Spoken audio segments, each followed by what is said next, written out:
This is my home, my desk for the next few weeks until the end of deadlines, and there's me, sort of.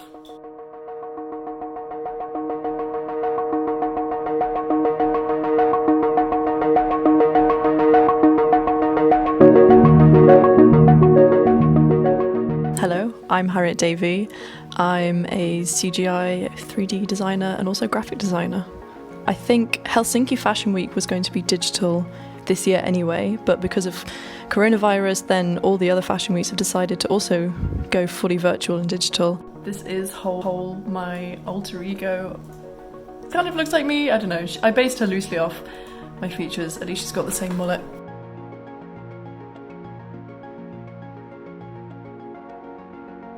A lot of my characters have these kind of elongated features and stuff, and I think that's something that I wanted to explore with something that looked a bit like me as well.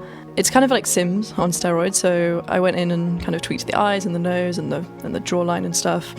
And slowly, over a few days, she kind of started to look more and more like me, and then I photoshopped on some bits of like the textures of my skin, so some of my freckles and stuff, I could Photoshop them onto the texture maps of the model as well. This sort of move probably would have happened in 5 years, that we would have seen more 3D, more virtual catwalks and more virtual fashion stuff. But because of the current crisis, it's been accelerated and we're seeing what we thought would be inevitable. But I don't think that the fashion industry has really cottoned on just to how much they can do with digital clothing, because if you look at video games, people have been spending money on virtual cosmetic items for years. They've been spending hundreds of millions of dollars on stuff that doesn't physically exist, and I'm kind of surprised that the fashion industry never realised before. Maybe this next step is that we have actual virtual clothes that people can wear, not just that they're shown virtually and then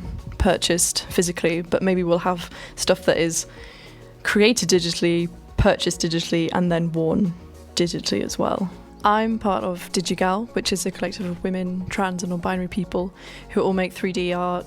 They do CGI, they do 3D virtual fashion and figures and models and animation. And it's a super inclusive collective. It's fully global. There's members all across the world. It's super important that we as 3D artists think about how we can make the digital world more inclusive than the real world, and we have the power finally to be able to make a difference ourselves.